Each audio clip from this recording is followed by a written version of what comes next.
Let's talk about food logs. So this is going to be super important, especially the first week of this 10-week program.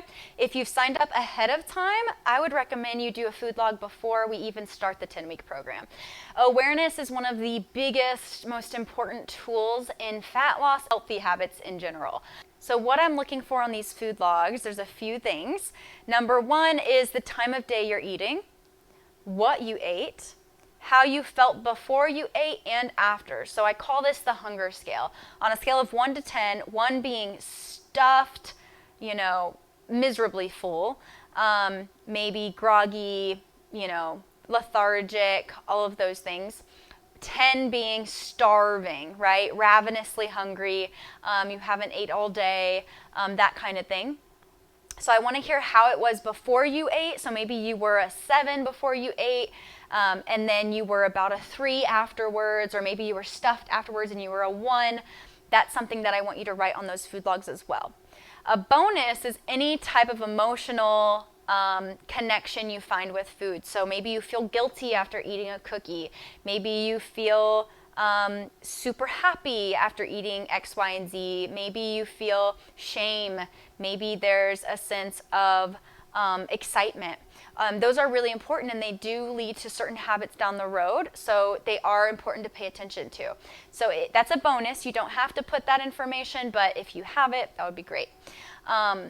Last thing, this is up to you. You can track calories. I don't force anybody to do it. It does give you a lot more information about where you're at and why we're not where you want to be. So this is one of those things where, again, I want it to be a neutral response. So if it causes anxiety, if it causes stress, if it's overwhelming to think about, go ahead and stay away from calorie counting for now. But if you feel excited about it, or you feel like it's something that you could definitely do easily, then let's go ahead and track calories. There's a few ways to do this. Number one is MyFitnessPal. The problem with MyFitnessPal is it can be pretty inaccurate as far as the goal amount of calories. I want you to completely not pay attention to that. So they're not always accurate. It's more of a way to see the general about where you're at.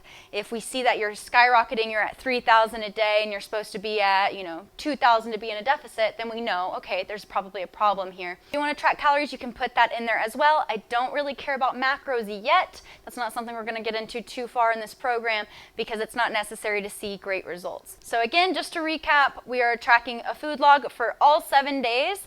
I want the time of day you're eating, what you ate, how you felt before and after, and any other bonus notes like how you felt emotionally, or bloating, digestive issues, things like that as well are helpful. This means we're also tracking soda, we're tracking alcohol. If you drank 3 glasses of wine, I want to know about it. If you had a few chips in between lunch and dinner, I want to know about it. This is going to create a lot more awareness around mindless snacking and any other relationships with food that we're going to notice. So awareness is going to be really important, and I'm excited to see your food logs. Once you're done with all 7 days, you're going to go ahead and send me screenshots of them in your private message on the app.